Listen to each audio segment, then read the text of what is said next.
minute away.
So I want to see the question.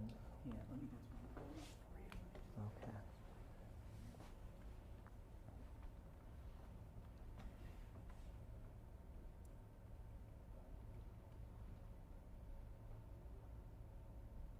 Yeah, Jenna, thanks so much. We're live on air and online with Dr. Yap. In just a few minutes, you're going to start taking Facebook Live questions about the coronavirus. While we wait for those questions to come in, let's talk a little bit about some of the misconceptions that are out there. Okay, great. So, I think one of the first ones that came up early on was if you were Asian or you look of Asian descent, somehow you had the higher chance of having coronavirus. Fortunately, around this area, we did not experience that. I think we heard more of it out in California, Washington, where they had a much larger Asian population. But that is all, just a misconception. It really is where you've traveled, who you've come in contact with, regardless of your race, ethnicity. Would you fly right now? I would, that's going to be a personal decision. So first of all, if you could avoid flying right now, I probably would say I would avoid flying if I could postpone something. If I were in a high-risk population, as defined by the CDC, of people 60 and older or those with chronic medical conditions, I would definitely try to avoid flying at this point. Less of a risk for younger people. That's what the data seems to show right now. It's less of a risk for younger, healthy people. All right, Dr. Yap, we're going to let you get to work answering Facebook Live questions. Thanks for being here today. You're going to be here for a long time with us today. Yes. We very much appreciate you helping us spread facts, not fear. And we'll send it back to you guys, but again, anyone with a question, go to Facebook Live.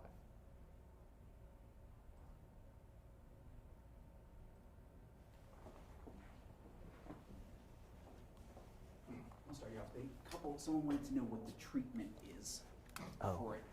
Okay. Here, so questions will be over here. Let me start at the top really fast here too. So I kind of addressed this with the cruise part.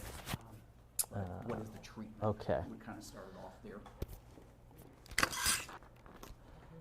And you can, Doctor, you can talk with them because you're on camera, so you can kind of just address as you're answering the questions. Yeah, so don't even worry about typing it. That'll make it easier.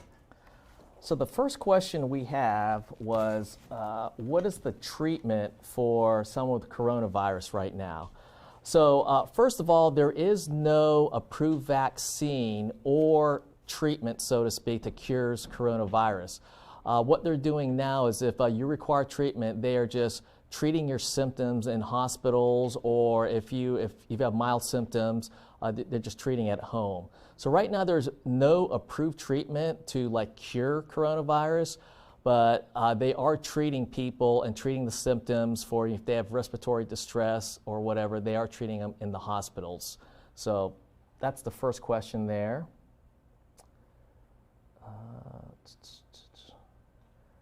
Okay, next one, would you go on a cruise with what's going on?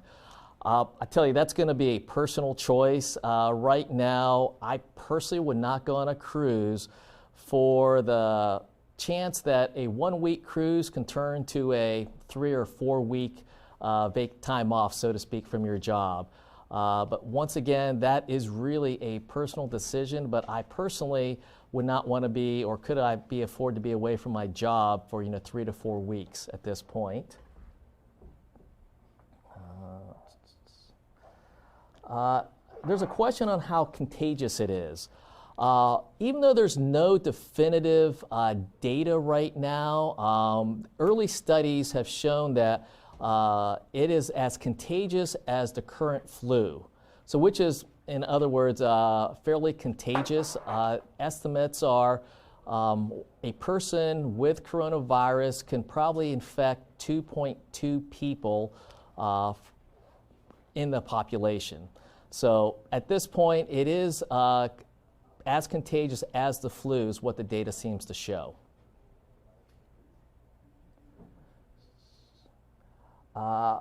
Next question is, why isn't the WHO declaring this a pandemic? The WHO has certain criteria which they will all mention or declare something a pandemic when it occurs. That is really something up to the WHO and their leadership to do it. So that's hard to definitively answer without asking the WHO themselves, but they do have criteria of which they would declare it a pandemic. So there is a question about, are the tests accurate and where can you get tested?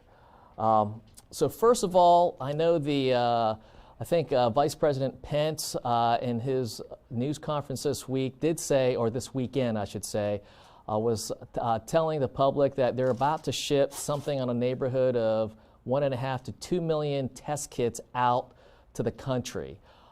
These test kits are supposed to be much more accurate. As some of you may recall, some of the early test kits, they had problems with running them and making sure that you had accurate results. Right now, if you need a test, I think it needs to be ordered by a healthcare professional.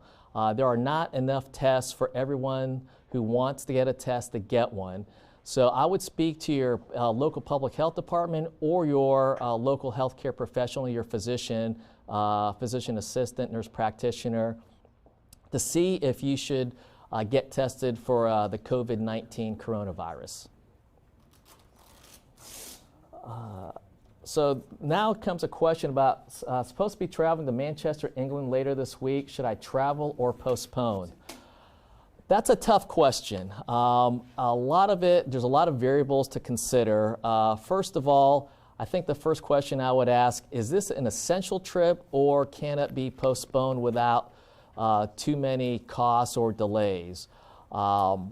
Anytime that you travel, even though you may be young, healthy, you still will transit through airports where there are a lot of people from all over the world. So there is, of course, a chance, like we would all know, that you can contract something, besides coronavirus. I think many of us probably have experiences of after traveling, we came back, we had a cold in the past. So whether you should travel to Manchester, England or not, I can't answer that. I think you need to consider that, is it essential or not? Do you have any underlying health conditions that might put you in the high-risk population? And also think about, when you come back, do you have any, perhaps you have elderly parents or grandparents that you come in close contact with or you live with, that you could potentially put them more at risk also. But that is a tough question to answer. I would also tell you, please look on the Center for Disease Control, the cdc.gov website, and they do have travel advisories. Right now, I do not believe they have any travel advisories for England, but the coronavirus issue, you can tell, is fastly evolving, and you never know when they will put a travel advisory to other countries. But right now, there are none to England itself.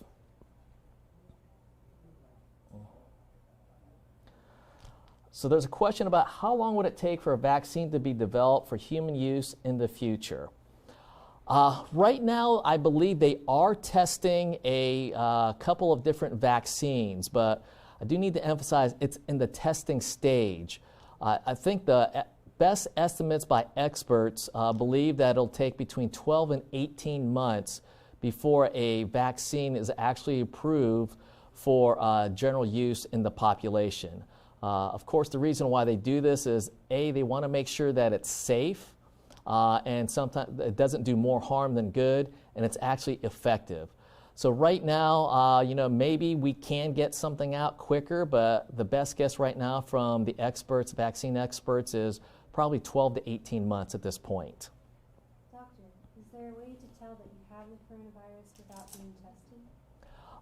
There is not a 100% for sure way to know if you've got the coronavirus unless you're tested. Now, if you've got some certain symptoms, such as a high fever, difficulty breathing, a cough, those could be signs that you could potentially have coronavirus, but it could also be that you have influenza. What the CDC recommends is if you do have these symptoms and you believe that you might have coronavirus, perhaps that you were in contact with someone from China, South Korea, Japan, Iran, any of these countries, call your local provider, your doctor, physician's offices, tell them about it, and if you're going to come in, it allows them to prepare the office so that if you come in, the chances of you spreading it to others would be minimized. So right now, there's no definitive way to tell if you have coronavirus unless you get tested. Okay, so what kind of underlying health issues would make you concerned having the coronavirus? There's plenty of underlying health conditions. You could have things like chronic obstructive pulmonary disease, maybe some heart conditions. Anything that maybe weakens your immune system is a concern, because anything that makes your body not as strong to fight off infections would be something that people need to be concerned about. What about respiratory-wise?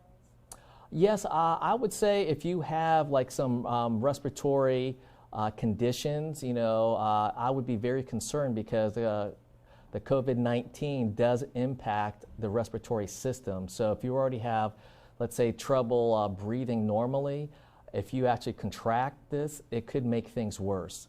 But that's just one of many other, conditions, chronic medical conditions that people who have them should be concerned about.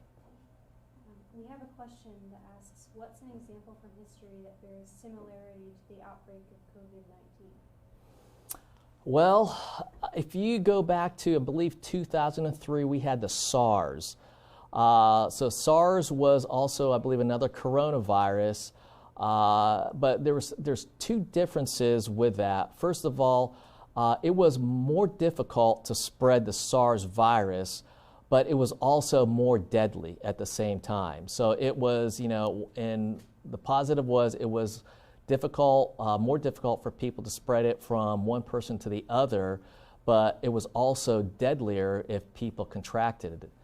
A lot of people will say back in 1917, 1918, when we had the great pandemic, the flu, it was maybe similar to that, but a lot of things have changed since then. We have much better public health practices going on. Information flows much quicker today than it did back then. So if you read the story back then, a lot of things were going on that a lot of people didn't know was going on in another part of the world. So I'm not sure how fair of a comparison that is, given that there's so much, our water's much safer, our public health practices are much safer, we understand hygiene much better, washing hands, so it's tough to say, but maybe SARS was probably the most recent one back in 2003. Do you need to have symptoms in order to spread it? Once again, the data shows that that's not necessarily true, that you can be totally asymptomatic and still be able to spread it. Some studies have shown that they believe about 80% of the people who actually get the coronavirus will experience mild to maybe no symptoms at all. So it is possible, based on initial data, that you could spread it without having any symptoms at all. We have a question. Will wearing a mask protect you in the airport? Okay, so the CDC has issued guidance about wearing masks. First of all, if you do not have any symptoms, they absolutely say you do not need to wear a mask for a couple reasons. One is you don't have any symptoms. The second one is we need to save the masks for healthcare workers. Right now, we do not have enough masks in this country if it really became very widespread. But if you do have a cough or something where you're really maybe sneezing a lot, they do encourage you to wear a mask so that it would stop you from spreading it. Whether wearing a mask at the airport would stop you or not, I really couldn't answer that. So they're really not meant to protect healthy people, it's to stop the spread of germs? Yes, primarily that's what they would like it to do at this point. We have someone asking about, is it a good idea to travel to Hawaii? Once again, I think my same answer is, that's really a personal decision. If it's something, first of all, if we assume that you are healthy and you don't have any underlying medical conditions, you're in the low risk, the question you can ask yourself, is it essential now that I travel, or can I, maybe postpone it without too much trouble? If you are in the high-risk population, I would definitely think twice about traveling at this point, because the last thing you want to do is travel through an airport or go in large gatherings and contract something like this. Are there any special precautions those with autoimmune diseases or low immune systems need to take or can take? I think what I would say is right now the CDC is advising people, such as those folks and others, that stay away from people who are sick at this point. Of course, if you are sick, stay home. Wash your hands frequently for 20 seconds with soap and water. If you don't have any soap and water, use alcohol-based hand sanitizer with at least 60 to 95% alcohol. But I would encourage all these people to actually go look at the CDC website or your local public health department website for the latest guidance. But many of the same guidance will be for the same as protecting yourself from the influenza virus. So I think just everything you would do to keep yourself healthy from the flu virus would apply directly to the coronavirus also.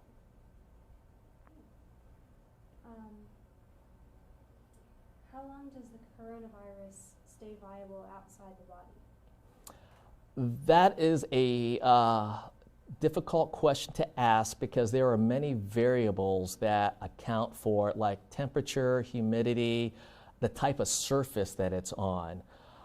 There are really no good studies at this point that can actually state that it'll last 1 hour, 2 hours, 4 days, or anything like that. There's so many variables. The best advice is to ensure that wherever you, especially where you live and maybe in your work area, to try to sanitize on a regular basis. But there's really not a good definitive answer at this point on how long it'll last outside the body. How long are people sick? Once again, it depends on the individual. Some people really don't get sick at all. Some people do have like mild cold-like symptoms or flu-like symptoms. And unfortunately, as we've seen, some people never recover and do die from the coronavirus. So that is a question that there's no one answer that fits all. It really depends on the individual themselves.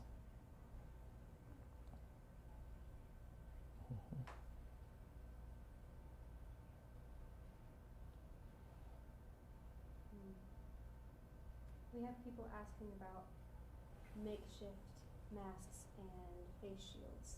So the question is, would you recommend a respirator over a dust mask and goggles over face shields? I do not believe I'm qualified to speak to that, unfortunately. I would just say at this point, follow the CDC guidelines, makeshift masks. I really couldn't recommend one over the other, or face shields at this time.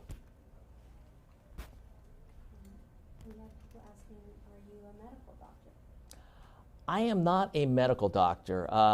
So my background is healthcare administration for 30 years. So I've had a lot of experience with dealing with viruses like this. I guess the latest one was like H1N1 in I think 2008, 2009.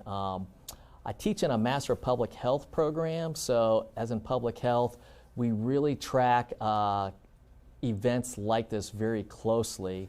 And, we're in constant contact with, infectious disease experts, public health directors, and so forth. So a lot of it is, we follow a lot of information very closely. We look at the websites from the CDC to the local health departments to find what the latest guidance is.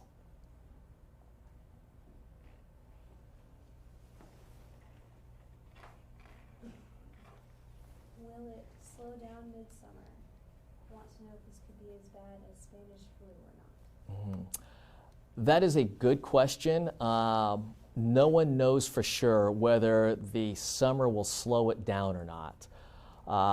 That is something that is out there. People are thinking it might, and the answer is no one really knows until the summer comes.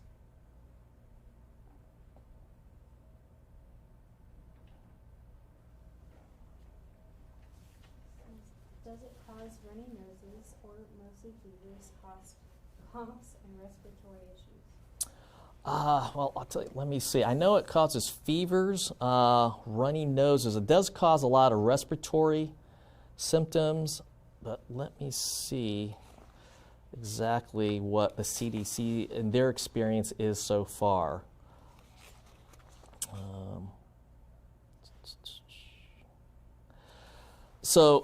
The CDC says the potential COVID-19 symptoms include fever, cough, and shortness of breath.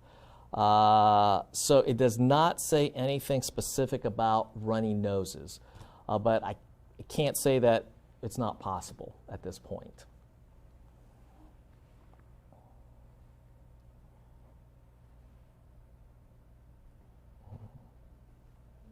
We have someone asking, has the criteria for testing been changed? Is it still if you came into contact with anyone from overseas? I will tell you, I saw the criteria from last Wednesday that's put out by the CDC, and I'll be honest with you, I have not checked today to see if it has been changed or not, but there is a very specific criteria that the CDC has issued, both of symptoms plus travel or contact, but I cannot tell you if they have modified it in the last probably 24 hours.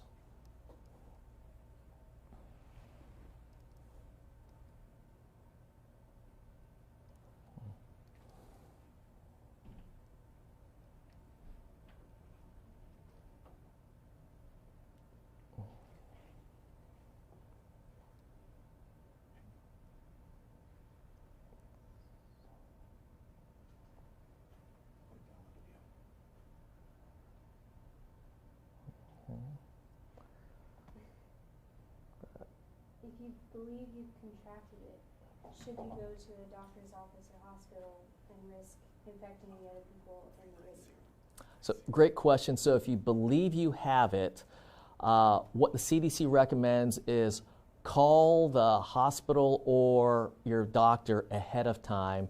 Let them know when you are coming, and if you can, wear a mask. That allows them then to prepare the staff and the facility to come and potentially assess you if you have the COVID-19 coronavirus.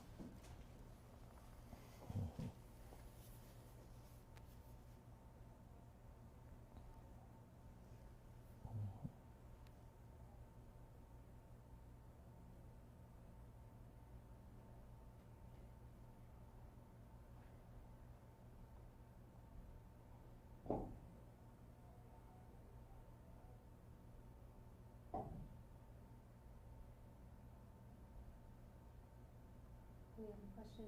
What about the recent cases in Japan of the virus causing 1, 2, 3, 4, 5. in a couple of younger patients? Okay, I'll be honest with you. I do not know enough about that issue to actually make a comment on it. So I'm sorry, I just don't know enough to actually talk about that issue.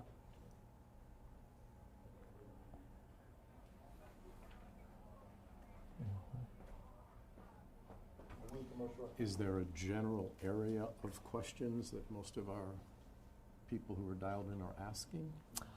I think it's travel, maybe what you can do to kind of protect yourself, and probably some of the risk factors. The risk factors. Yeah, like the underlying conditions that would make you more susceptible to the coronavirus, and especially if you get infected with it. Interesting.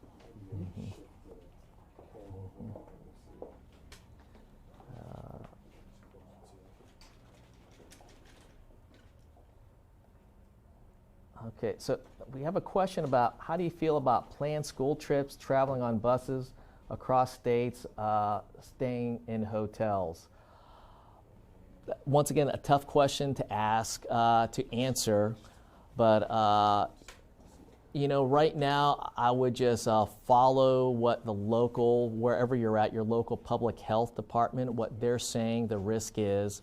Of course, you know, anytime, like they mentioned, if you're in large groups, you know, they want people to generally stay away from large groups if at all possible. But we also know, you know, life has to go on. We just can't cancel everything at this point. So I think that's going to be a personal choice that parents need to make for their children. But I would say contact your school, contact your local public health, so that you can actually make a more educated decision on what to do in those kind of situations.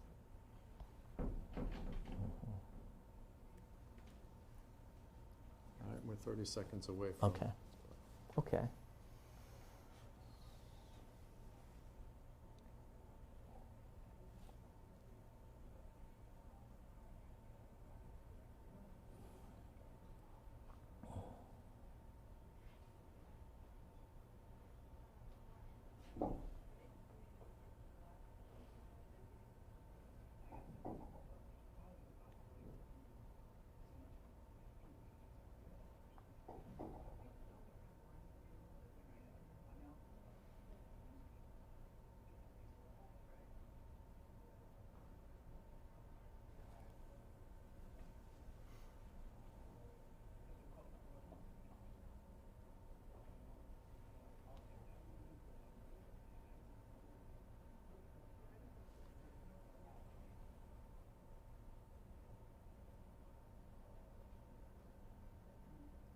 All right, Nicole and Janet, one question that Dr. Yap just got was a question about large trips or large crowds and school trips as we enter spring break time. A lot of those trips will be coming. What's your advice on that? First of all, I would say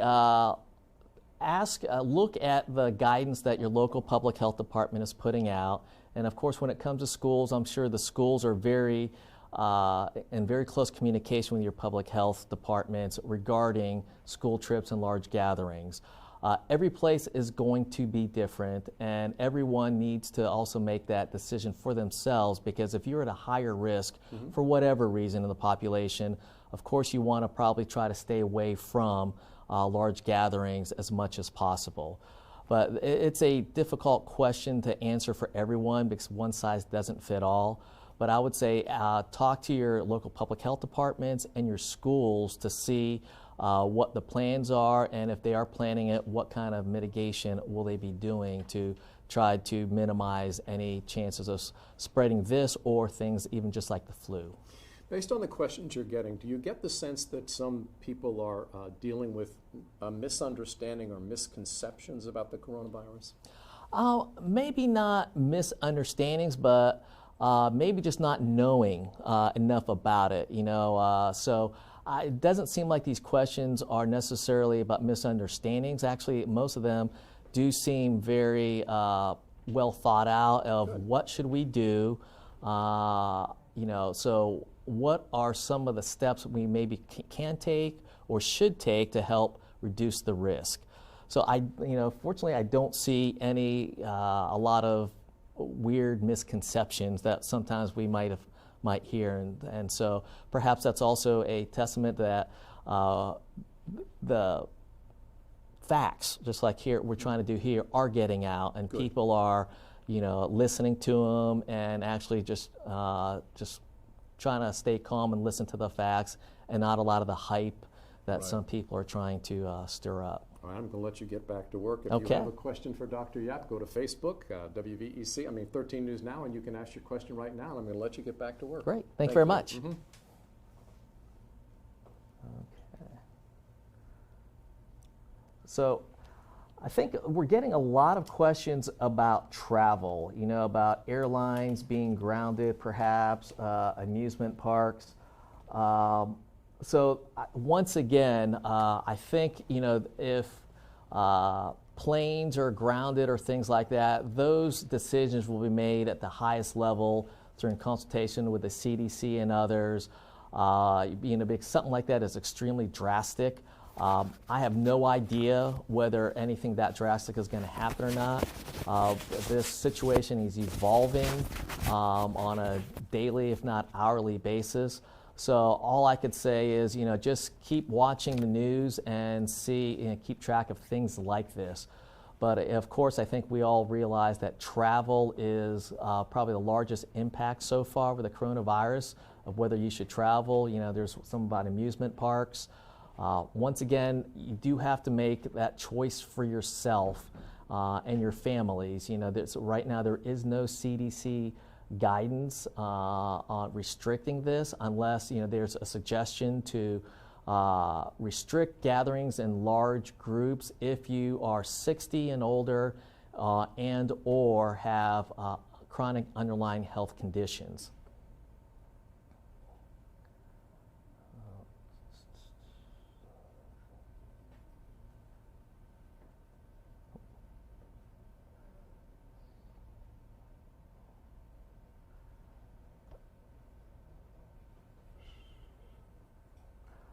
So there's another question about testing that a individual asked their physicians about being tested for the COVID-19, and the physician said that there was no testing available. Like I mentioned earlier, that could very well be true. Testing kits are being sent out, according to Vice President Pence, I think over the weekend and today.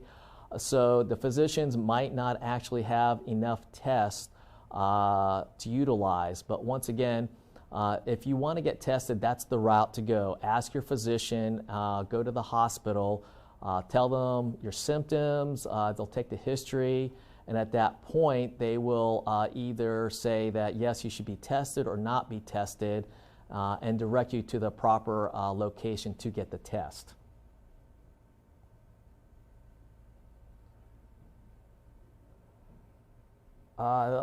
There is a question, I just want to let you know, does the virus affect pregnant women and their babies? I do not have an answer for that at this point. I would definitely contact your OBGYN physician and ask them that question specifically. I have not specifically read anything specific about pregnant women or babies and the coronavirus.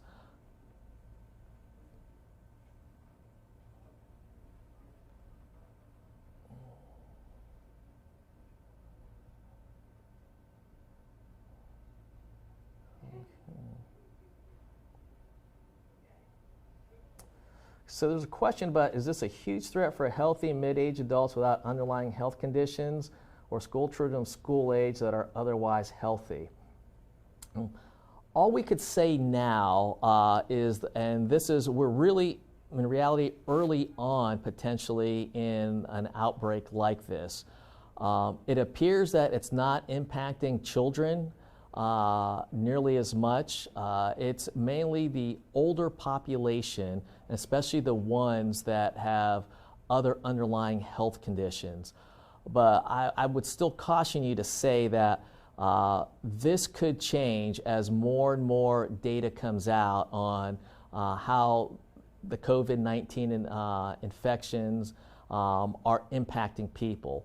But right now it appears children are less impacted as a whole and less compared to older adults. The middle-aged adults without underlying health conditions do appear to fare better with the COVID-19 infections than the older high-risk population.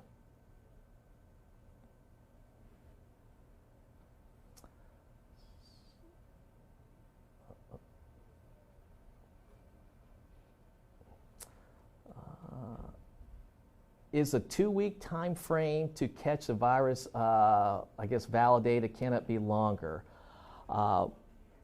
I believe that what the current studies is, I think the average is roughly 2 weeks. But, you know, as they get more and more data in, they could find that it might be a little longer for some people. But once again, I think 2 weeks is what the data is really pointing to so far. And hence why when you see the quarantine, whether it's the cruise ship passengers, they're going to be quarantined for 14 days. Right now it is 14 days, but once again, there's new data coming out every day, and so that could also change, or it might actually stay the same.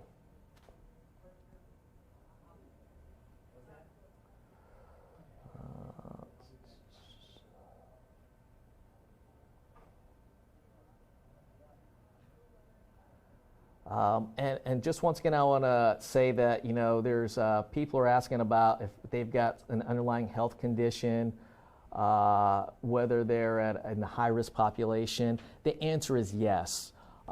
If they have an underlying, you know, if it's like an immune disorder or something else, the CDC does classify them as a higher risk. And like I said, please check the cdc.gov website out for the latest guidance on what to do, not only just for the high-risk population, for the population as a whole.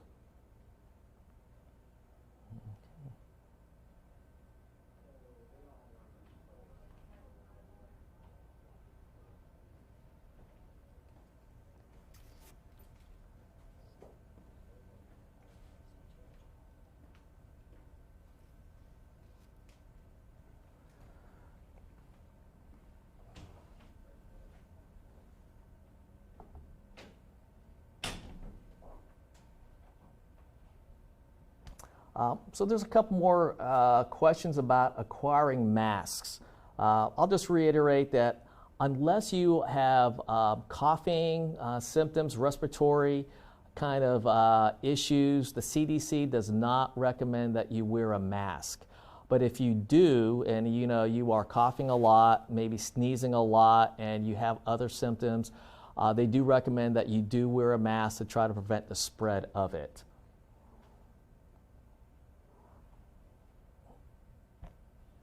I will also, there's a question about a medical mask. The CDC does highly recommend that if you don't need a mask, don't wear it. We do need to save the mask for our healthcare workers in hospitals. Those are the folks that if are dealing with the people who potentially have the coronavirus infection and will need to protect themselves from getting it themselves and spreading it to others. Okay.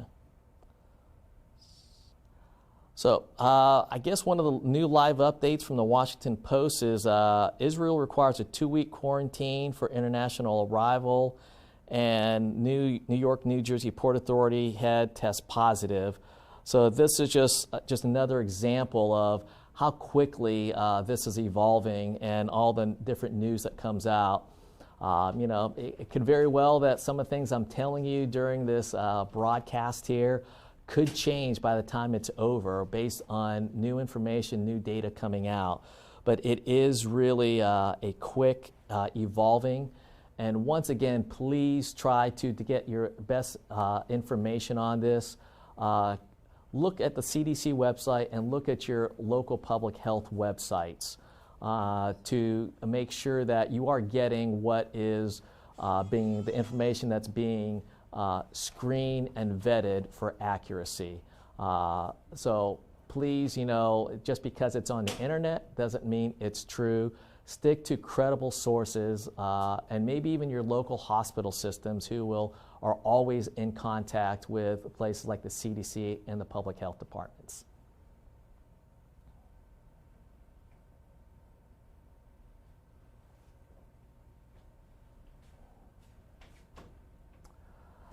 So the question is, will wearing gloves help? First of all, if you see the guidance, they want you to, of course, wash your hands a lot when you touch different things. And when you are touching things, they recommend you try not to touch any part of your face to prevent any kind of contact and potential infection. So if you do wear gloves, I guess realistically, just as long as you don't, spread it from everything else. But if you wear gloves, you still should not touch your face or anything like that. You still need to probably change them out every so often. But gloves itself, if you think about it, if you touch something that's dirty or contaminated with gloves and you touch something else, you are transferring the dirt or whatever to that new place. So it might help, but probably washing hands on a regular basis is going to be your best defense in terms of trying to prevent transmission through touch. Doctor, I got two people who've been texting. I'm going to Sure. hand that one off to you. Okay. A couple different ones. People with asthma are asking if they're more at risk or if there's something they should know.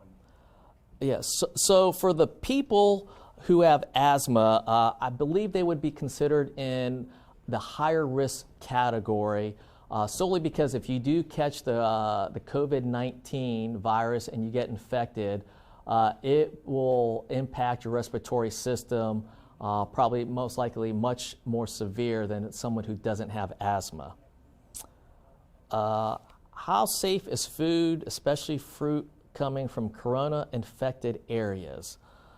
To tell you the truth, I have not read or seen any concerns about food coming from areas that are infected with the coronavirus. So we do, in the United States, as part of our overall public health infrastructure, we do have a robust food inspection system in the United States. Hence, sometimes we've heard a lot about the romaine lettuce, how there was some of the bacteria in the romaine lettuce. Well, it's this public health surveillance of our food supply that caught that and was able to trace it and let people know, what not to eat for how long. I personally would rely on that. I'd rely on the FDA and all of our food surveillance in the United States to track that for us and let us know when something in our food supply is not safe. Can you die from coronavirus? Unfortunately, the answer is yes, as there are several thousand deaths across the world, and in the United States, the latest death total is it 14, 15? I can't remember, but we have had deaths from people who were infected by the coronavirus. I believe most, if not all of them, though, were people who were older and had underlying health conditions. So unfortunately, you can die from the coronavirus. Can you catch coronavirus through your eyes? Right now, the thought is, yeah, you're catching the coronavirus just like the flu through coughing and droplets. So hence why the reason of not wanting to touch your eyes and your mouth, because those are like open parts of your body. So if you touch something that's infected with coronavirus and touch your eyes, they believe you can contract the coronavirus like that. So the short answer is most likely yes if you touch something that's already been infected. How much do I need to worry about my infant catching COVID-19? I'll tell you, I am not my colleague just let me notify me that unfortunately the number of deaths in the United States from COVID-19 is up to 26 now. So back to the question about how much do I need to worry about my infant catching COVID-19. I am not a physician and not a pediatrician especially. I would ask your pediatrician about the risk. Once again, a lot of the same things apply of staying away from sick people if you can, staying away from large groups if you can. But fortunately, right now, they do believe the younger population is not as impacted as the older population, but please don't think that the infants and children are immune to it because they are not. So I would recommend that you talk to your pediatrician about the risk to your infant. Okay.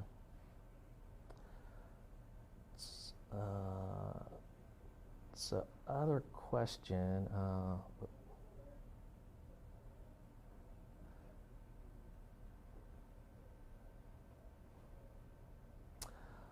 So the question is, would you recommend calling doctors via video call and if suspected of being infected, be picked up by an ambulance, then going to the emergency room yourself? I don't necessarily think that you need to do a video call. I think that if you called your local hospital or emergency room and tell them, they will provide you the appropriate instructions on what you should do. They may, depending on your situation, they may tell you it's fine coming in. They will probably, if they do, they'll probably tell you if you have a mask, please wear a mask. Let them know as close to the time as possible so that they can be ready for you. So I'm not sure it's really necessary to get picked up by an ambulance, but if you call your local hospital, your physician, they should provide you more definitive guidance based on your particular situation.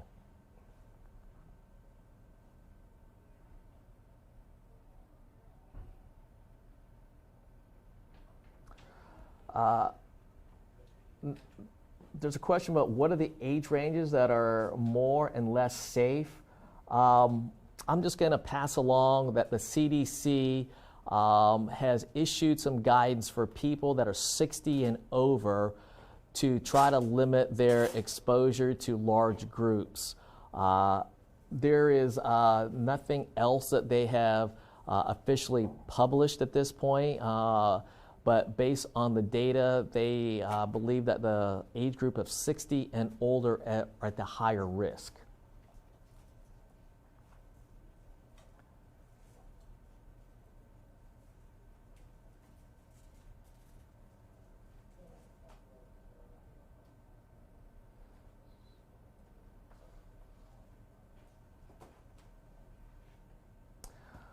Okay, so there's a question about the back of certain cleaning products state that the product kills the virus. How is that so when there's no definite cure? So these cleaning products will kill the virus because it's outside and exposed. Once it's in your human body, we can't use the same chemicals or anything close to it to try to kill the virus in the bodies. So it's, we need to find the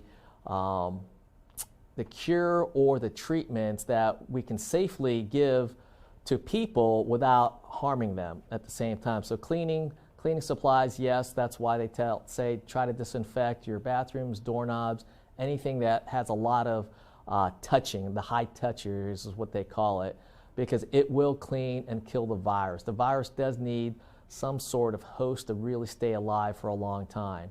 But, please do not, there are some rumors out there or misinformation that, drink bleach and things like that. Absolutely do not do anything like that.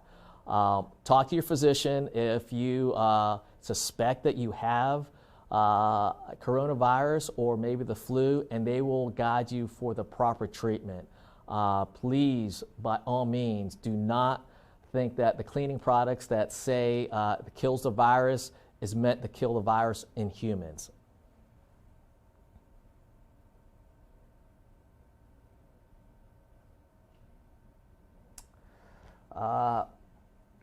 It says, in your opinion, why do you think people are becoming more aware of this virus than the flu? Is it because it's a new mutated form?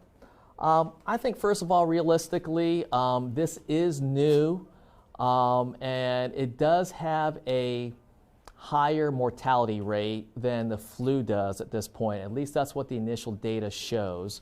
Flu has become, we get it, we have the flu shot every year that most of us should all get. And it's something that, for lack of a better word, we have to live with every year in our society. The death rate is like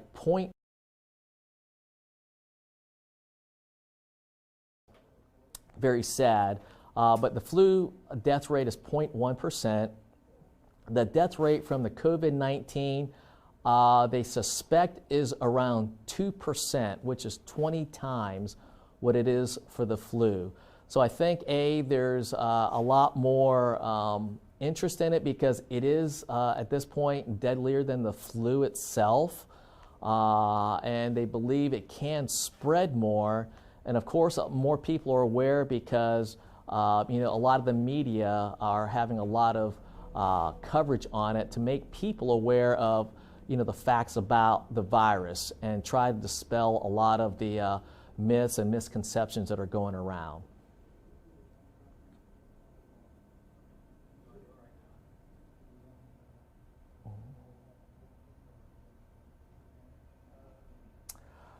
There's a question about, once you're infected, can you be reinfected? And are the infected building immunities? Great question, and the short answer is they don't know yet. They suspect that the people who are infected will at least have short-term immunity from getting reinfected again, but there are no long-term studies to say, once you're infected, how long does that immunity actually last? But that is something, no doubt, that our scientists will be studying long after this initial wave of COVID-19 is done.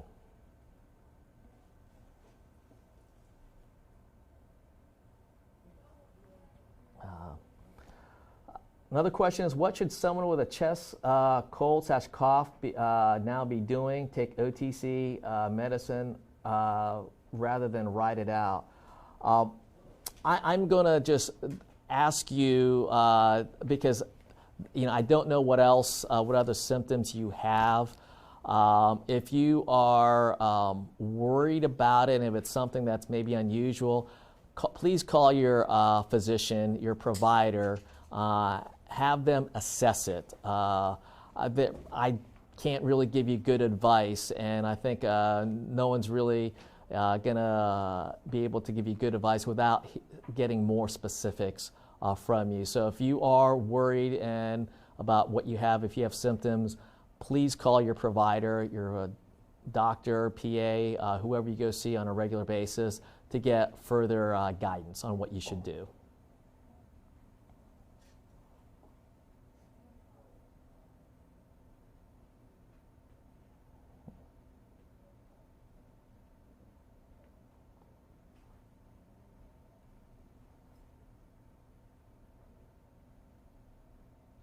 This one wasn't in the chat, but we were talking earlier. I said we had a woman who called this morning, and she was concerned. She's a little bit older. She's not that old for anybody who's 68 at home and watching, but she was concerned because of her health and going to some of these crowded places. Yes. And I don't know if you could just talk a little bit more about that. I know some people are hesitant, but again, I think as long as you're confident in what you're doing to protect, and I know you have to be comfortable with other people are doing too with the hand washing and all, but can you kind of just give a little perspective on that? Sure. Once again, if you are older, so right now the CDC says 60 or older, and especially if you also have some underlying conditions, they highly recommend as much as possible to stay away from large groups. They want to minimize the risk of people passing along and the high-risk population contracting not only COVID-19, but also the flu and everything else. So I would be somewhat more concerned if I were in that high-risk population itself. So I do believe she does have a legitimate concern to question and say, should I be attending some of these large gatherings? Is it something that she could, maybe Facebook Live in, or do a video teleconference, view it over YouTube, some remote way? If she's got that option, I would highly recommend she consider that so that she could protect herself more from potential infection. Even though it's low at this point, it's still a wise idea to follow these CDC guidelines at this time.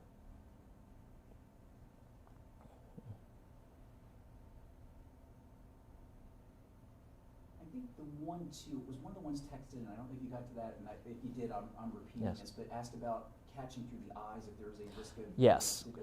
Yes, it is, catching it through the eyes is a definite possibility. It's because if you think about it, if people are coughing on you, you're either breathing it in or it's coming in to your body. And the eyes, of course, are, lack of a better word, they're an opening in your body. Okay, it's not like skin that protects you. So hence why the guidance of not touching your nose, mouth, and eyes.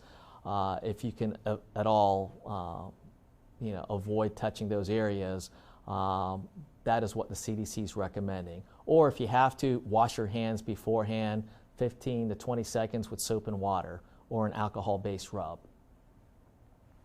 How about talking to children about it, specifically for age appropriate, clearly? I mean, good hygiene, we're always telling them to do. Yes. But if there's a way to maybe give them a little bit better understanding of why everybody's talking about this now, I don't know if you have any suggestions for that, since you deal with people of all ages too. For my kids, I would kind of approach it the same way you would, is just say, hey, this is, something that's new, that, a lot of things can make us sick. This is, one of the latest things that has come up, but you can do the same things that you do to keep yourself healthy from the regular flu. Just wash your hands. When you're coughing, don't cough out in the open. Try to cough into a Kleenex or your elbow so you don't spread it to everybody else. So this is something that everyone needs to take seriously, and no one likes to get sick. So protect yourself, but also protect your friends by kind of observing a lot of these normal hygiene practices that you've been taught ever since you were young. And so I would not cause them any more panic as it is. I would just basically say this is something that's just like flu. You remember when you maybe got a stomach bug that one time, and you passed it on to your brother or sister or a classmate. It's along the same lines, is the fact that there was something that made you sick. So then, you were washing your hands, not breathing on people, you're not touching people a lot where, they might be sick, and you're avoiding people who are sick. So I would just approach it the same way as, some of the other things that, I had 2 boys, and we would do the same thing. Now they're all grown up. But it was no different when they were in school, especially, elementary school. We would tell them, wash your hands. If you can, stay away from people who are coughing. Don't cough on people if you're sick. But then again, my kids, if they felt like they had a cold, they always asked to stay home anyway. So that really was an issue. But I would approach it that way. Someone says to you, they've seen the number saying if you have symptoms, quarantine for 14 days. And the questions, actually 2 questions. Is that how long the virus lasts, or is that a precaution prior to being diagnosed? And then as a follow-up, 3rd question, how long does it typically last? Okay. They ask you to quarantine for 14 days because the best data right now shows that from the time you are exposed, it can take up to 14 days for symptoms to show up and maybe to potentially test positive. So that's the 14 days. That's what the best data shows right now. Can you repeat the other parts of the question? Yeah, if that's kind of like preempted to kind of, I guess, figure out if it's there, how long would the virus itself, if you want to say, typically last, if someone actually does have it? Is there a length of time? I guess it really depends on whether it's getting any kind of real leverage in your system. Right. So that is, I really can't answer that. I know we had an earlier question of how long, if you get infected, do you remain sick? And that unfortunately varies. You know, some people actually never get any symptoms. Some people get mild cold symptoms for a few days. Unfortunately, some people get very sick and die from it. So that is it's a very difficult question to ask, and it's probably individually related to how long it would last. But the 14 days is just to ensure that if you don't show any symptoms in the 14 days, you're likely not to have had it. But once again, this is a quickly evolving situation. The more experience they get with this, the more data to collect, the more precise they can be on their recommendations. Someone says, Natasha Taylor says, my mom's 55, has various health issues. Is she still considered high risk even though she's not 60? If she has underlying health issues, I would say yes. I believe if you go to the CDC, if you just give me a second, let me see if I printed it out. Treatment, people at risk. Okay. Yes. If she does have underlying health conditions, she would be considered in that high-risk population, even though she's not 60 yet. Chemo treatments. Someone's asking if they're undergoing chemo, anything they should be aware of specifically with that as far as for, I guess, exposure to it again, or if they need to be concerned going, maybe even going in for the chemo treatments because... I would highly recommend that you speak to your physician about that. It is, chemo obviously is a very serious treatment, and I would call your physician who's overseeing your chemo treatments and ask them what their guidance is. Whether, if you're having come in, they may say, we need you to, wear a mask or whatever, but absolutely ask your physician on if you're undergoing chemo or some other treatment where you have to go travel somewhere, what special precautions you have to take. And I don't know if we have a firm number on the number of countries at this point. I'm on CDC's site, which has all the maps highlighted right. As far as goes. Do we have a count? Do you know? I think we're saying more than 100, right? Yes, but I haven't looked at it. See if I can find that one. Someone did ask about that. The other thing too is if people go to 13newsnow.com/coronavirus, there is a tracker there, so people can see that too, which will help them with that question. Okay. But let me see if I can find a count on it.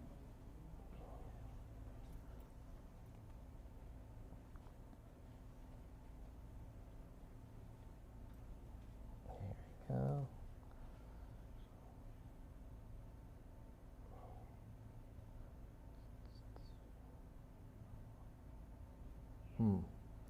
They list all the countries, but kind of hard to count them all.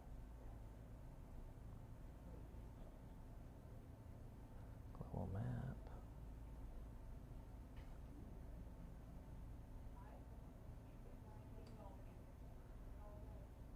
Definitely more than 100. Just in count, I made it through most of the list. Okay. So yeah, definitely 100 plus on that one.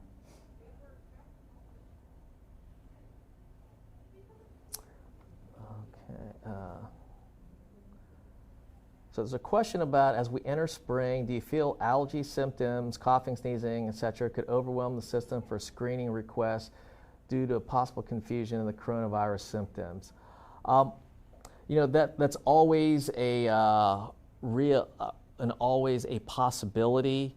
But if you look at the CDC guidelines, yes, you do get some of the same symptoms, but for coronavirus, they do say you have a fever. That's where if you are concerned and you ask your primary care provider, your physician, your doctor, they will ask you all these questions to try to see if it's really just allergies or it's something a little more serious that they might want to have you come in and assess. But yes, that is a very realistic fear that a lot of people will all of a sudden think that, what is normal allergies could get misconstrued. But if anyone is ever concerned, please call someone, call your provider and ask them and tell them what's going on.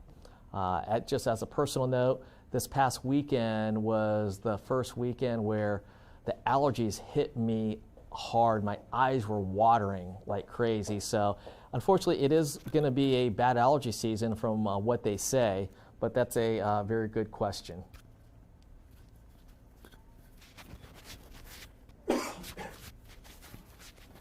So the question is, how is washing your hands going to stop this airborne disease? The answer is your hands touch a lot of things. So imagine this, that you are in the bathroom somewhere, you sneeze, and you think that you might have sneezed into your elbow or whatever, but maybe it gets on the counter, someone touches it, and all of a sudden they're a little careless and they touch their face. So these droplets where you're coughing, it gets on your hands, so you have to wash them all the time. I think we all try to say we don't really touch our mouths, eyes, and hands.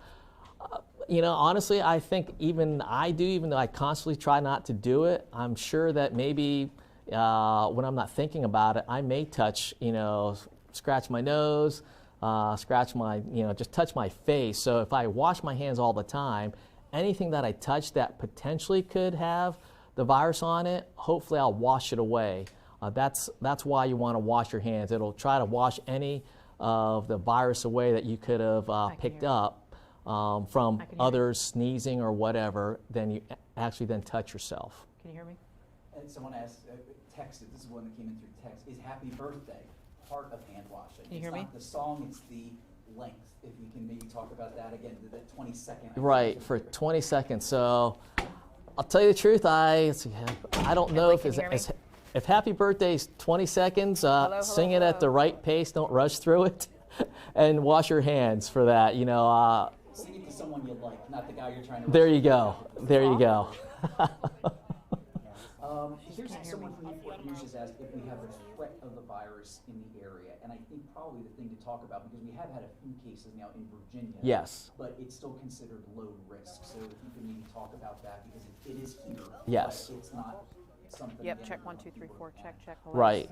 So we have 3 cases now in Virginia, and I think they're all up in the Northern Virginia area. There's cases in Maryland and North Carolina. So the risk is still low, but it is still a risk. Okay. The one thing that we also have to be careful about is we haven't done widespread testing. Okay, a lot of the widespread testing, of course, has occurred in the areas such as California with a cruise ship, Washington State, but so we haven't done a lot of widespread testing here. The threat is still low, but a lot of experts are basically saying now it's really a matter of when, not if, it spreads more widely through the United States. But I will just emphasize those hygiene practices. Wash your hands, stay away from people who are sick.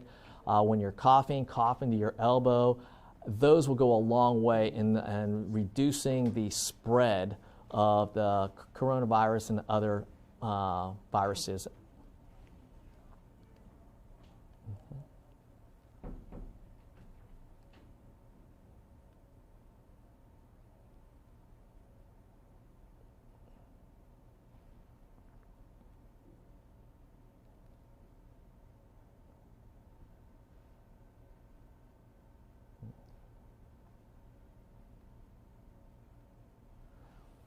How are you? Good. Good. I know we're still live, right? Yeah, yes, Okay. you can talk, yeah. Yes. Okay. Totally, yeah. I'm Nicole. Hi, Nicole. Nice Nice to meet you. Elbow bump here. Elbow bump. Okay. Scott, is there a question you haven't gotten? Yeah, I was Surprised wondering. you I was trying to haven't listen gotten? in and see, and sorry, I left my glasses here. I didn't know if we were I don't looking know at if stuff there's one that together. you're surprised people haven't asked at this point, or just for. I was thinking about immunocompromised people, because I know with the flu, a lot of folks are concerned. Right. People who have sickle cell, people who have, what are some other, HIV? Yeah. Are there some things that we can? Those are underlying conditions that would put them to high risk. And they should follow the guidance from the CDC on high-risk individuals. How about, is your system compromised if you are going through flu or recovering from flu? Do you think that makes, I know it's two separate viruses, but All right. Well, the CDC guidance doesn't really address, they don't consider that an underlying medical condition.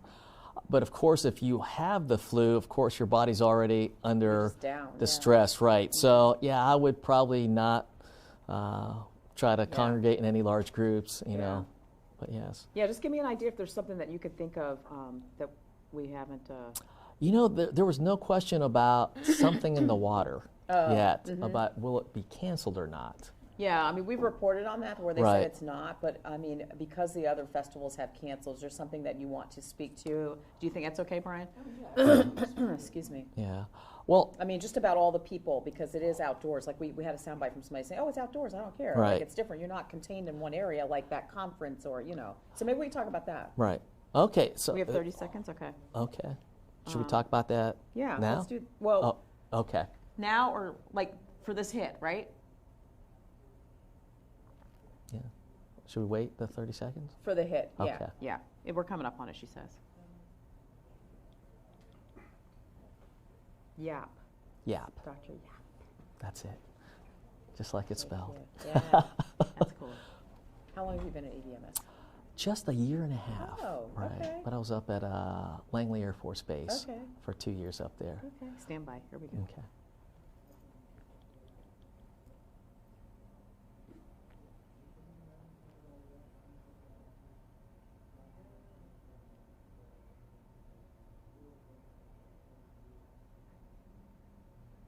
David and Janet, a lot of folks have been asking questions on the Facebook Live here, and Dr. Yap and I were just talking about, the conferences and the festivals where a lot of folks are gathered. I know we had a story in the 4 where someone in Virginia Beach said they're not really worried about something in the water because it's an outdoor festival, but Dr. Yap, should they be concerned as we talk about coronavirus and just large crowds? Yes.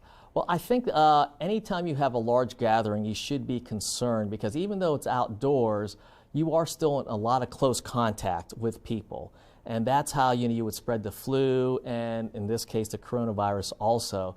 So just because, it's better that, maybe it's better than not being in an enclosed area, but still there's a lot of close contact between people. So it's definitely a concern that I know all of the city leaders, emergency managers, public health professionals are looking at. And I'm sure, I think last week, Dr. Lindsay from the Public Health Department did say that they have created this task force to look at all this and will make recommendations to city leaders at the appropriate time for events like this. But any event where you have a lot of close contact, even though it's outside, it's still close contact, does pose a risk. That's right. When you have your little backpack, make sure you have your hand sanitizer on that backpack and use it often. That's right. Thank you so much, Dr. Yap. And you guys can still send in your questions, 13 News Now Facebook page. Back to you all.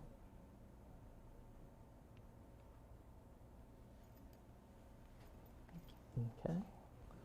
Okay. Thank you. Oh, no problem. Let me see. Any other questions?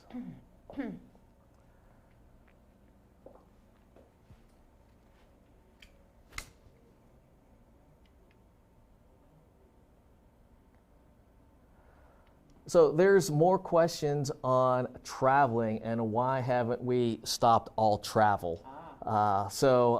Obviously, if we came to that, think of the impacts it would have just in everyone's daily life, just not flying because, if people aren't flying, that doesn't stop them from getting a car and driving across states or even across the country. Yes, traveling does potentially make the spread of this quicker, as we've seen it, throughout the world now, how quickly it's spread across.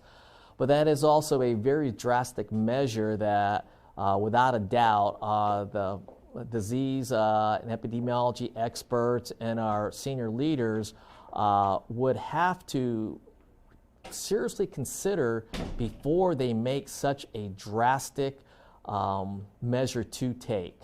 As we saw that, in China, they were able to quarantine like 60 million people. Okay, but I think we would all agree it's because, the society and their culture, the population would accept it. You saw over the weekend, Italy tried to announce the quarantine of 16 million people in Italy, and it didn't go quite as well. I think it's because, people are saying, why are we being quarantined, 16 million people, that basically they want to stop travel. So this is something that's an extremely serious step to take. They may take it in the future if it becomes very extreme, this coronavirus event and infection. But to stop traveling, I think we also have to just think of would it actually do more harm than good because of everything that would stop if no one traveled anymore. But that is a really good question, and without a doubt, the fact that we are very connected in the world and traveling everywhere now has caused the spread of diseases such as the COVID-19 to spread much quicker around the world than it ever is. So compared to the Spanish flu of the 1918, it could never be transmitted that fast and that quickly as it did today, only because we are just so interconnected with not only communication but our transportation also.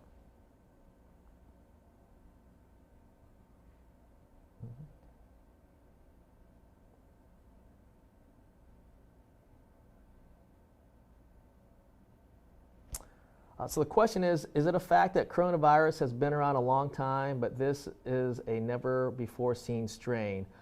Yes, so coronavirus is a large class of different viruses. So we've had coronavirus here before, but they're all a little different. And Dale is correct that this is a strain that has never been encountered before.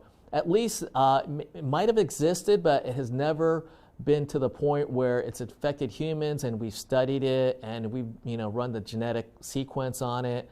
And so they actually have mapped it. And they do believe, and the reason why they think it's the virus might have started from bats is the fact that when they look at the genetic makeup of this COVID-19 coronavirus, the closest known COVID virus is from the bat. Hence why they suspect that this virus is originated from the bat in China and then spread from there.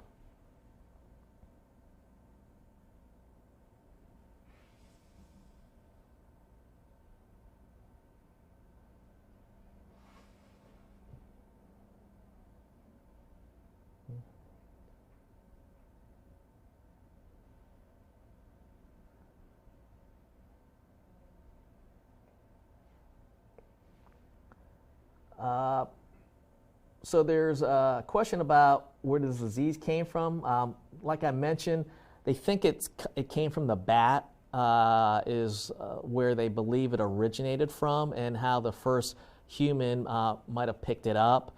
But I'm sure that will be much more heavily studied in the future to get more definitive information on that. So there's a question about what flight is too long for a person with asthma to fly. I honestly cannot answer that. Once again, I would ask your physician if should you have to take any special precautions if you have to fly. Are they close to a vaccine? They have started testing a vaccine, but the best experts in the country believe that it will still be about 12 to 18 months before a vaccine is approved for widespread use in our population. Once again, they need to make sure that first it's effective, one, and just as important, or even more important, that it's safe. Just because they've developed a vaccine, the reason why they go through all the testing is they need to make sure if we give it to people, the side effects are minimal and it actually won't harm people more than it helps people.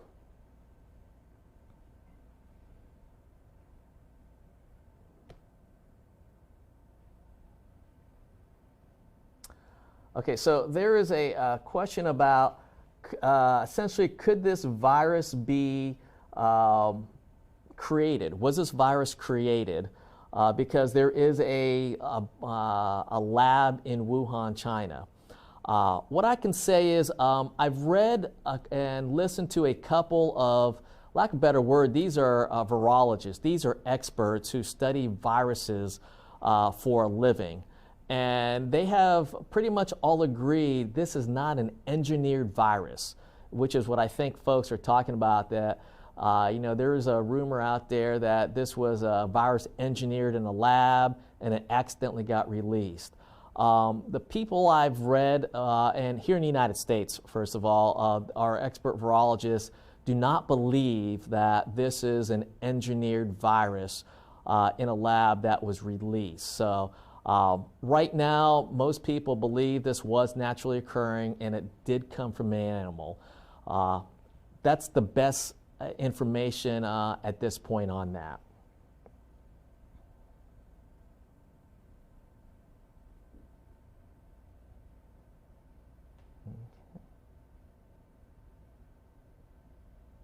Okay.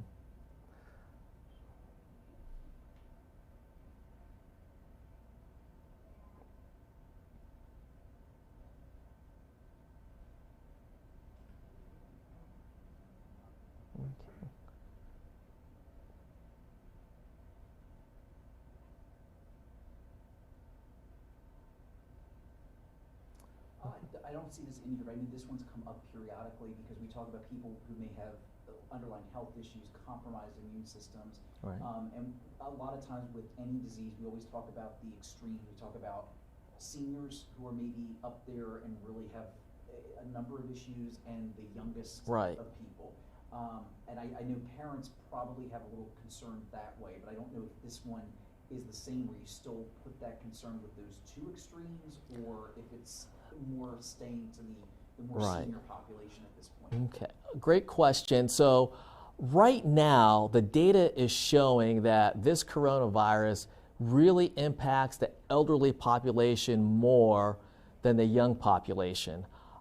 They're not sure exactly why that is, but right now, unlike the flu, which tends to impact the elderly population and those with underlying conditions, and the young population, the coronavirus, this COVID-19, does not appear to be impacting our children nearly as much as they would have maybe expected if it was like the influenza virus that we have at this point.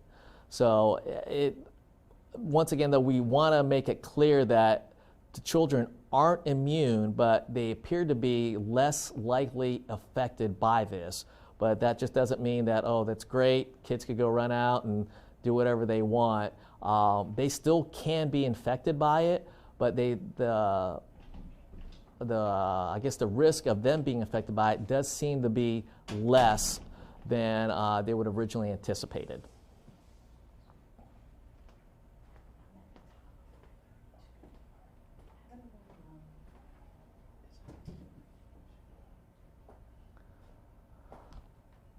So the question is, to be in public, do you suggest we either wear gloves and a mask? The answer is the CDC does not recommend that you do either, unless for the mask you are coughing or sneezing a lot and you might not be feeling well. Another question is, I've heard African Americans are less at risk. There is no data that shows any population or ethnic group is at less or more risk for the COVID-19. So that I don't think has any data to prove either way that African Americans are more likely or less likely to get the COVID-19 virus, or for any other population, Europeans, Asians, anything. So there is no data that shows any of these groups being more or less likely to get the COVID-19.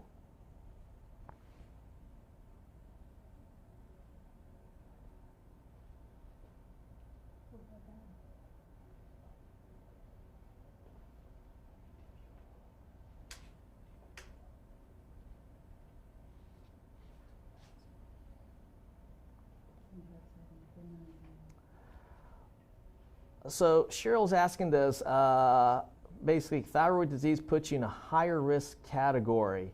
You know, I cannot answer that. I would ask your physician, your primary care provider, if that puts you in a high-risk category or not, if all you're taking is Synthroid. I'm sorry, but I do not know the answer to that.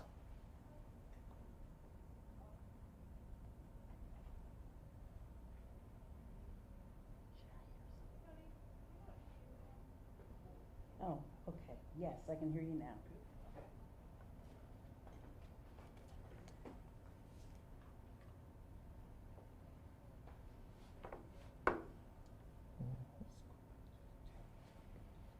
Mm-hmm.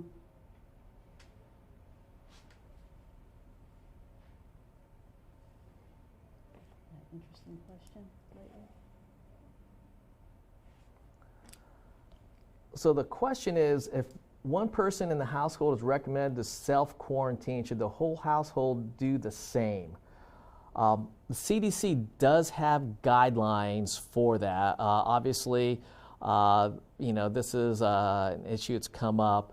They do recommend that if someone in the household is suspected, that they stay away as much as possible from that individual. That individual, hopefully, who is, excuse me, under quarantine, use their own bathroom, stay away from others when possible. But excuse me, let me grab a drink here. I can't hear.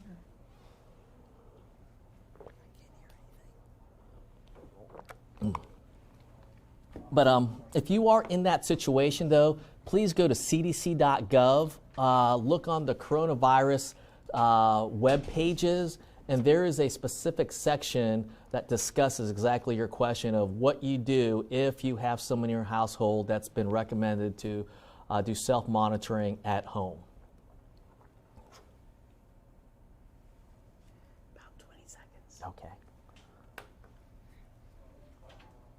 Okay, I think that was.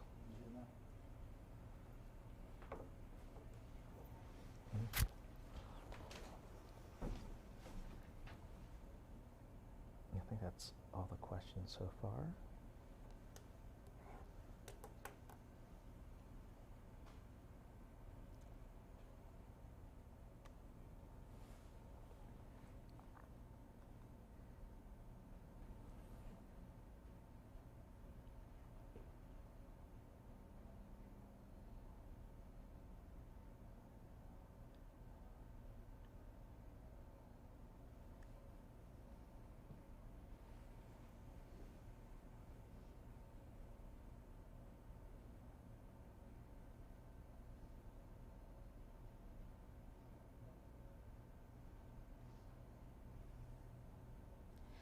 Nicole and David, Dr. Yap is really busy here. I mean, he's getting one question after another. I kind of had to interrupt him from this Facebook Live so that I could ask him a couple of questions.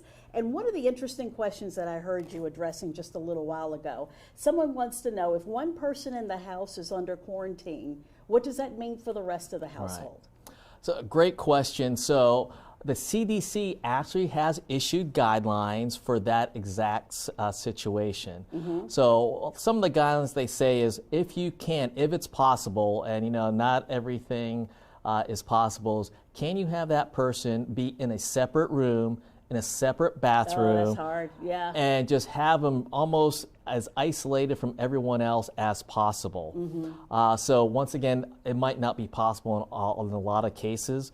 So what I would recommend for them to do is go to the CDC website, click on the coronavirus web pages, and there's actual guidance on that of what you do if you're at home and self-monitoring, and what you do with others in the house. Okay. I have about 20 more seconds. Is there something you have changed in light of the outbreak? I guess I have, consciously made sure I wash my hands more, not touch my face as much, which I'm not sure how successful I am with that. That's a hard one too. It is. So I have consciously tried to do that. But otherwise, I have just tried to make sure that I just practice my normal hygiene. Okay. Because, I don't want to get the flu either. Exactly. And so I would say just practice normal, good hygiene. and hopefully that will, keep the spread to a minimum. All right. Thank you so much. Get back to work. We really appreciate it. And we appreciate all of your questions here on Facebook Live. Back to you.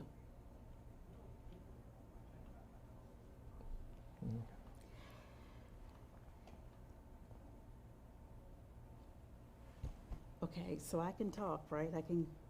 Because I think we're done with, I think the 6 o'clock we were just going to record something because, yeah. So, can you record on that? So we can turn this around maybe for 6? If I just ask him, hey, doctor, tell me some of the questions. Yes, they didn't say anything to me, but I guess I could record if you need. Yeah, can we just do, because that's what we were, because, so he can go. Okay, let me record. What is it? We have a new news director today. Ah, is that And good? there's an email, it says something about homework assignment. I'm like, what? Today is his first day. Oh, my goodness. Yes. Oh, okay. Yeah, so. What a time to start. Mm-hmm. And all of this. Okay, all right. Oh, and actually zoom in on him because I'm anchoring the 6. Right, okay. Yeah. People are still asking questions? Mm-hmm. I'll still ask the questions, Okay. but that'll look weird if I'm suddenly Yeah, I'm appearing zoomed here. in on them. Okay, what do I want to ask you? I mean, it really is getting concerning out there. And we've heard the basic, good hygiene. And is there anything else you can, for people who still may be panicking, that you can tell them at this point? A lot of the questions we had today was about travel. Okay, should I travel or shouldn't I travel? And that is a difficult question that have a one-size-fits-all answer here. Mm-hmm. A lot of it is, what is your health condition? Because of course, if you're in a high-risk population as defined by the CDC, you would probably consider harder whether you really want to travel or not, or can you postpone it. Otherwise, you've got to ask yourself, is it really essential that I travel now, or can I postpone it? Mm-hmm. Because staying away from large groups is, might not be a bad idea, because not only that, because it's also the flu season out here also. But it is concerning.